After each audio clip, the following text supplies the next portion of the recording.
What's up guys, welcome back to the channel because I'm having a great day. So we're finally gonna go ahead and actually start working on the Shelby GT500. It's been sitting for so long. And man, let me go ahead and tell you all, I have missed driving this thing so damn much. It's only pretty much dusty. Interior still looks crazy good. Like I said, I have really missed it. We're gonna go ahead and get this back on the road today. So let me go ahead and show you all what we're working with right now. We have the Gates RPM belt. It is ripped. It is still actually ripping, I should say. It does cause a little bit of damage right there. So the issue is I can't find another RPM belt for some reason. Literally everywhere's out of stock. So I do have this micro one, which again isn't as strong as the RPM one. So I hope this one doesn't completely rip, because again, this one just started coming apart compared to this one where it could just snap. But again, hopefully it works out. I'm gonna go ahead and run in the meantime. Hopefully I get the Gates at the RPM one at some point. So I'm gonna go ahead and show you all a really quick, simple how-to. Very, very simple again. Pretty much I'm gonna go ahead and remove these two tins, move this piece out of the way. If you have a stock one like this little guy right here, perfectly fine. You don't need to move that. If you have an aftermarket one, then you're definitely gonna have to move it out of the way. Once you do that, you're gonna have the 3/8 tensioner to go ahead and release. You go ahead and barely see it right here if you can. Again, I'm gonna move this out of the way real quick to show you better. But then you're just gonna go ahead and have to loosen it. I'll put the diagram on to show you guys how to put the belt back on.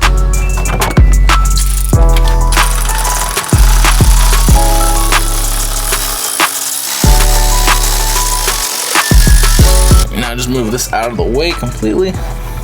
There you can see the tensioner. I'm gonna go ahead and just loosen it up a little bit so that way we can pull this off. There we go. Almost there. There it is.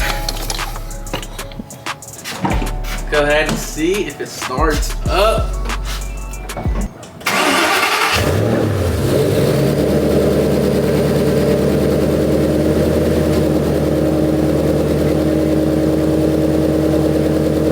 Alright y'all, so I need to make sure everything works under tension, so I'm just flipping it right quick. Go to first gear.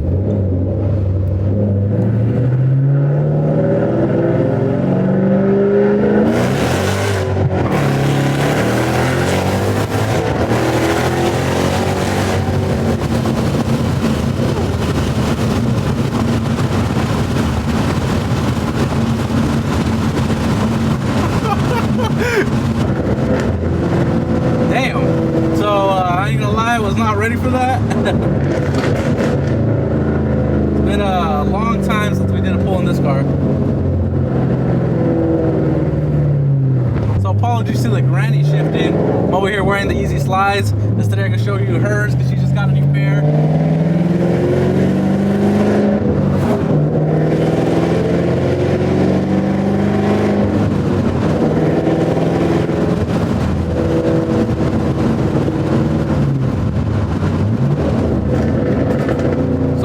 First gear has so much issues with just traction alone.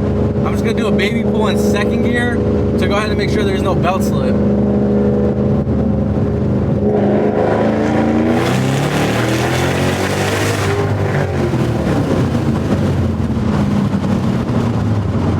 Yeah, that's good.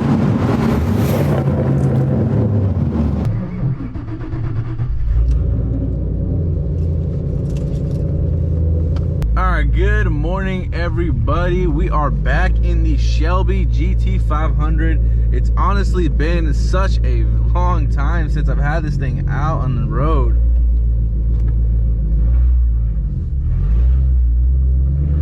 With that being said, I really wanted to go ahead and drive this car out. I'm actually heading over to Detail Garage right now for the cars and coffee. Definitely late compared to usually I get there pretty early. Honestly, I'm probably not even gonna find parking. However, I just want to take this car out and just go for a drive. I do an actual rookie mistake. I completely forgot the radar detector, and like I said last month, I took it out one time and I got pulled over. So I definitely want to stay away from getting pulled over and risk getting this car impounded or anything like that.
Honestly, I just got off work. What's up with you revving the engine and stuff, man?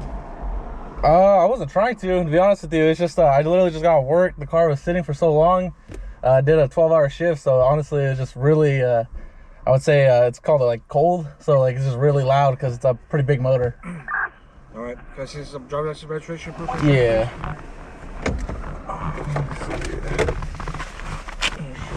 Modify your exhaust or what? No, everything's stock. That's stock? Yeah, this is just it's a Shelby GT500, so it's kind of everything's really teched out from the factory. It has this is like the fully packaged version there is. All right, so I'll be right with you, okay? Yep. Here we go again. Well, they got the Shelby again. Definitely see how this one turns out. All right, Jacob, this is the deal, man. Yep. Your engine sound, your pipes sound awfully loud. All right, so I wouldn't be suggesting you rev your engine like that. Yeah. All right, because it just brings you more attention to yourself. Okay. All definitely. right? I definitely apologize. All right, sir. I appreciate it. Thank you. Good night, sir. You too. Appreciate it. All right, so should we do it? Should we do it? We don't have active exhaust on this one, guys. Oh yeah, she rowdy. She definitely rowdy. And there they go. Sheesh. Another one down. Oh, what? I had 2 units? Oh, that's wild, bro.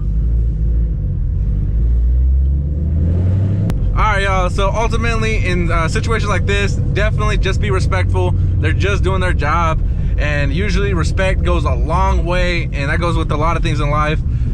So again, we got off with the warning. I was honestly, it's really quiet, I ain't gonna lie. Where they saw me at was right by all the buildings, so my exhaust was really loud, I ain't gonna lie. It echoes pretty damn well. This is the loudest car I have, in all honesty. We don't have the active exhaust feature on this car. If I did, obviously I would have used it, because they had units all over that area. Unfortunately, they did just pull me over real quick, but again, fortunately, it was just a warning.